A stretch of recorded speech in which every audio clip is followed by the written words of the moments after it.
So we have Jess Phillips, as always, making excuses that it's everyone else's fault other than hers. She says that it is Liz Truss's fault and Elon Musk that Britain has had to make an inquiry into the rape scandal because they jumped on the bandwagon of trying to save children, but they are all far right, and they was correct not to do this. You mentioned the Prime Minister. You will remember that he described the calls back in January for a national inquiry as people jumping on a bandwagon of the far right. When you reflect on that, was that wise?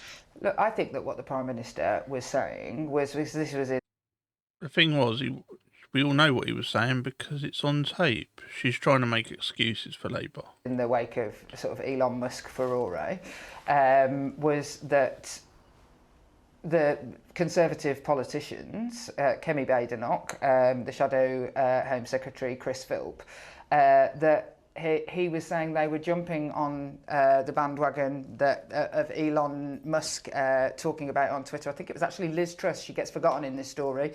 Liz Truss who started it, and then Elon Musk carried it on. Is that he was like, where have you been? You've just been in government. You were the policing minister and the children's minister.